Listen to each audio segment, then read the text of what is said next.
शादी। आदि की शादी के लिए उसके मम्मी पापा रिया के घर जाते हैं। अरे कैसे कर दे शादी भाई साहब। आपका बेटा तो अभी कुछ करता ही नहीं है। सुना है आगे पढ़ाई करने के लिए शहर भी जा रहा है। तभी तो भाई साहब हम चाहते हैं कि शहर जाने से पहले इसकी शादी कर दे। और कमाने का क्या है, हर कोई तो पढ़ लिख कर कमाता ही है। हाँ हाँ, और गांव का सबसे बड़ा मकान और समृद्ध परिवार से है आदि। मुझे तो समझ में ही नहीं आता, इतनी जल्दी शादी। रिया भी अभी पढ़ रही है, इतनी अच्छी है वो पढ़ाई लिखाई में, कैसे शादी कर दूं। आप लोग थोड़ा समय दे। आदि के माता पिता घर चले जाते हैं, जहां आदि के पिता कहते हैं, अरे भाग्यवान, मुझे तो समझ ही नहीं आ रहा कि तू क्यों इतनी जल्दी आदि की शादी करवाना चाहती है। पढ़ लिख कर कमाई धमाई करने लायक हो जाए तो फिर कर देना शादी। अरे आप चुप रहिए। रिया जैसी लड़कियों के लिए शादी के रिश्तों की कमी है क्या? इतनी सुंदर, संस्कारी, पढ़ी लिखी और अच्छी परवरिश वाली लड़की है वो। मैं तो छोड़ ही नहीं सकती ये रिश्ता किसी भी कीमत में। बता दे रही हूँ, रिया की शादी आदि से ना कराई ना तो मैं जहर खाकर जान दे दूंगी। पूरे गांव में नाम है उन लोगों का, नौकर चाकर कितने लगे हैं उनके घर में। अरे मेरी बेटी तो राज करेगी, राज। और इस तरह ना चाहते हुए भी रिया की शादी आदि से हो जाती है। अरे बेटी, ये ले तेरी किताबें, पढ़ाई बिल्कुल ना छोड़ना। तू तो मेरी गर्व करने वाली बहू है, बड़ा नाम है तेरा गांव में। हाँ, आखिर पसंद किसने किया है रिया को आदि के लिए? आदि को गांव की रिया इतनी पसंद नहीं होती है। अरे यार, तू तो बड़ा लक्की निकला, रिया जैसी लड़की से तेरी शादी हो गई। अरे लक्की की क्या बात है, वो भी तो मेरे जैसे लड़के की बीवी बनकर किस्मत वाली बनी है ना। अरे अब तो तू रह नहीं दे, ना तो तू कमाता है ना ही पढ़ने में अच्छा है। क्या है तुझमें? बस पैसा, और वो भी बाप का। आदि को दोस्तों की बात पर बहुत गुस्सा आता है। पिताजी, मैं शहर जाना चाहता हूँ आगे की पढ़ाई के लिए। अरे बेटा, लेकिन यहाँ की पढ़ाई तो पहले पूरी हो जाए। नहीं नहीं, अब मैं किसी भी हालत में शहर में ही रहकर पढ़ाई करूंगा। रिया को आदि का ये व्यवहार अजीब लगता है कि अचानक नई शादी के बाद आदि ऐसा क्यों बोल रहा है। खैर, आदि पढ़ाई के लिए शहर चला जाता है और रिया गांव में रहकर सास ससुर की सेवा करती और बचे वक्त में पढ़ाई। अरे देखो, दामाद जी तो शहर चले गए, हमारी बेटी बेचारी अकेली रह गई। उसे कुछ दिनों के लिए यहीं बुला लाओ ना। रिया की माँ रिया के ससुराल उसे लेने जाती है कि उसके सास ससुर कहते हैं, अरे नहीं नहीं बहन जी, हमारा मन तो रिया के बिना नहीं लगेगा।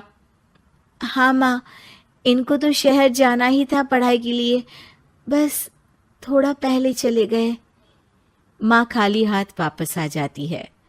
आदि शहर में मन लगाकर पढ़ाई करता है और इंजीनियरिंग के लिए दाखिला ले लेता है, तो वहीं रिया भी एमए की पढ़ाई में प्रवेश लेकर समाज सेवा में मन लगाती है। तुझे देखकर लगता है कि मैंने तेरे साथ ठीक नहीं किया बेटी। शादी तो करवा दी लेकिन पति का साथ नहीं मिला। अरे तो क्या हुआ, जैसे मैं अपने माँ पापा के साथ थी वैसे अब आप दोनों के साथ हूँ, है ना? सास खुश हो जाती है। अरे सुनो, बहू आदि लौट रहा है शहर से, वो कल आ जाएगा, तुम लोग तैयारी कर लो। रिया ये सुनकर खुश हो जाती है। वो सोच लेती है कि अब वो कुछ दिनों तक आदि के साथ क्वालिटी टाइम बिताएगी। लेकिन जब आदि घर आता है तो उसके साथ होती है एक शहर की लड़की जो जींस और टॉप में होती है। ये मेरी दोस्त है, मेरे साथ रहेगी। आदि उसे अपने मम्मी पापा से मिलवाता है लेकिन रिया से नहीं। रिया सबके लिए खाना लगाती है। अरे ये नौकरानी कितनी सुंदर है, खाना भी अच्छा बनाया है। अरे नहीं नहीं, ये नौकरानी नहीं, मेरी बहू यानी आदि की बीवी है। ये सुनकर लड़की शांत हो जाती है और आदि की तरफ देखने लगती है, फिर वहां से चली जाती है। अरे माँ, क्या जरूरत थी घर की कहानी बताने की? देखा, अब वो बुरा मान गई ना। वैसे भी मैं आप लोगों को बता देता हूं, मुझे रिया के साथ नहीं रहना। मैं शिवानी से प्यार करता हूं और उसी से शादी करूंगा। मैं रिया को छोड़ रहा हूं। आदि ये बोलकर उस लड़की के साथ शहर चला जाता है। रिया ये सब देखकर रोने लगती है, अपने कमरे में चली जाती है जहां सास ससुर उसके पीछे आते हैं। हमें माफ कर दे बेटा। वो दोनों उसके सामने हाथ जोड़ते हैं। आप लोग ऐसा क्यों बोल रहे हैं? ये तो मेरी किस्मत थी, पर अब मैंने सोचा है कि मैं भी आगे पढ़ाई करके आगे बढ़ूंगी। रिया पढ़ाई लिखाई करके पूरे जिले की कलेक्टर बनती है।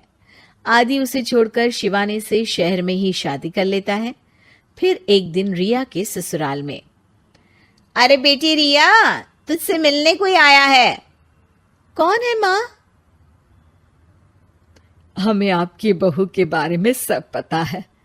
मैं आप लोगों से अपने बेटे के लिए आपकी बहू का हाथ मांगने आई हूं। रिया के सास ससुर और माता पिता ने मिलकर ये फैसला किया था कि वो रिया की शादी करवा देंगे।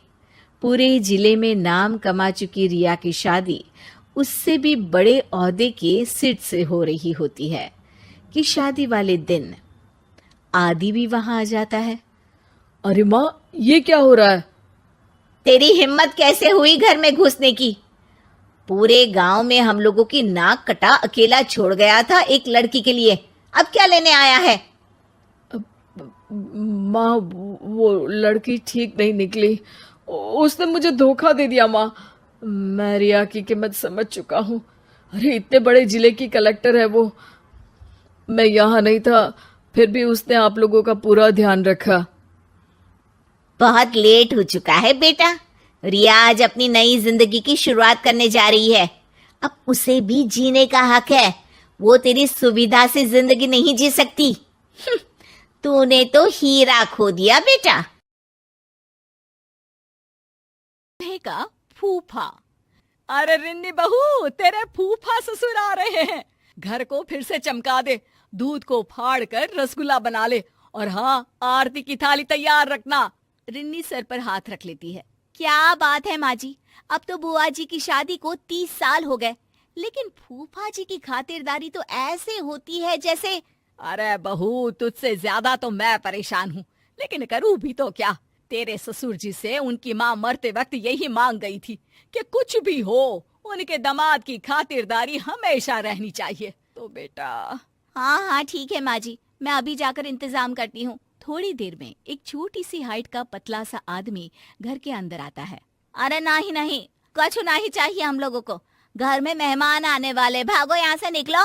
अरे क्या बदतमीजी है, घर के किसी बड़े को बुलाओ। तभी वहाँ रिन्नी बहू आ जाती है। अरे फूफा जी आप आइए आइए, ये नौकरानी है घर की, इसे कुछ पता नहीं। अरे कैसे पता नहीं, घर पर काम पर रखा था तो परिवार वालों की फोटो नहीं दिखाई थी एल्बम में। अरे ला जी, अब हम एल्बम में फोटो क्यों देखे, काम करे कि रिश्तेदारी का पावर पॉइंट बनाए, हैं? बताओ तो जरा। तभी रिन्नी की सास आ जाती है। अरे बहुत बोलती है ये, अरे चुप हो जा यहाँ से। रिन्नी, आरती की थाली लिया, फूफा जी की आरती उतार ले। अब क्या, जितना उतारना था नौकरानी को आगे रखकर उतार ही दिया ना। न जाने किस घड़ी में इस घर की बेटी से ब्याह कर लिया, न माँ को सहूर था न ही भाभी को। माफ करिए जी, मैं अभी आई। किसी तरह घर के सभी सदस्य मिलकर फूफा जी को समझाते हैं, माफी मांगते हैं, और मिन्नतों के बाद। तो जीजा जी कैसे आना हुआ? बहन बता रही थी कोई खास काम है। वैसे तुम लोगों से क्या खास काम हो सकता है, खास काम तो खास लोगों से होता है, और तुम लोग ठहरे आम इंसान। रिन्नी पति की तरफ देखती है। पति उसे शांत रहने को कहता है। अब वैसे फूफा जी, मैंने बेटे की शादी तय कर दी है, शादी की तैयारी रखिएगा। अच्छा, क्या तैयारी करनी है? देखो पैसे वैसे चाहिए तो अभी बता दो, वैसे भी ससुराल इतना फक्कड़ रहा है कि बस पूछो मत। रिन्नी को आ जाता है गुस्सा। इज्जत जो आपको महाराज की तरह दे, वो ससुराल फक्कड़ कहाँ फूफा जी। और पैसे की जरूरत नहीं है, बस आप और बुआ जी आ जाइए, यही सम्मान होगा। आ जाएंगे, लेकिन कौन है लड़की वाले? और हाँ, मेरे जैसे ससुराल में शादी तो नहीं कर दी। अरे जीवन भर बीवी को तौर तरीके ही सिखाते रह गए। देख लो, लड़की के बाप से बात कर लो, क्या क्या दे रहे हैं। कहीं ऐसा ना हो हम लोगों की तरह तुम लोगों को भी कुछ ना मिले सिवाय लड़की के। सभी को फूफा की बात पर गुस्सा आता है, लेकिन करते भी तो क्या, मरी माँ की आखिरी ख्वाहिश को मानकर शांत रहते हैं। उनके जाने के बाद मैंने जीवन में ऐसा आदमी नहीं देखा। कुछ नहीं होता था इन लोगों के पास। बाबूजी ने बिजनेस शुरू करवाया, पैसे देकर घर खरीदवाया, बिजनेस का गुण सिखाया और आज अपने ससुराल को भला बुरा बोल रहा है। पर माँ, बुआ कुछ क्यों नहीं कहती? उन्हें तो स्टैंड लेना चाहिए ना अपने मायके के लिए। अरे क्या करे वो बेचारी, जब से शादी हुई है उसकी तो किसी ने सुनी ही नहीं। बस घर का काम और पति की हाँ पर हाँ। कभी माँ बाप ने सिखाया ही नहीं कि अपने हक के लिए खड़े हो। रिन्नी और सास के बीच आई गई हो जाती है कि एक रोज रिन्नी के ससुर जी कहते हैं, अरे क्या क्या तैयारियां चल रही है शादी की? वो क्या है ना, कमला बुआ आ रही है, फोन आया था। क्या फूफा जी भी आ रहे हैं साथ में? वैसे भी आज हम लोग मेरे बेटे के होने वाले ससुराल जा रहे हैं। माँ, तुम बुआ को देख लेना, मैं और रिन्नी तो नहीं होंगे, हमारा जाना जरूरी है। अरे क्या पता बेटा, लेकिन अगर वो साथ आए तेरी बुआ के तो घर पर तो बवाल मचा देंगे। बेटा करता भी तो क्या, नहीं गया अपने बेटे के ससुराल और माता पिता के साथ बैठकर बुआ और फूफा जी का इंतजार कर रहा था कि तभी बुआ आती है। अरे वाह मेरी बहना, बड़े दिन बाद आई। हाँ हाँ कमला दीदी, आपके पतिदेव तो आए थे, आप भी साथ आ जाती। क्या हो गया, दोनों साथ घूमते नहीं है क्या? भाभी, वो आपने अपने पोते की शादी तय कर दी है ना, तो उसके लिए ही भेजे थे ये हमको। पर बुआ जी, हम लोगों को तो किसी भी चीज की जरूरत नहीं है, बेटे की शादी है, हाँ आप लोगों का आशीर्वाद चाहिए बस। भाभी की बात सुनकर बुआ की आंख में आंसू आ जाते हैं।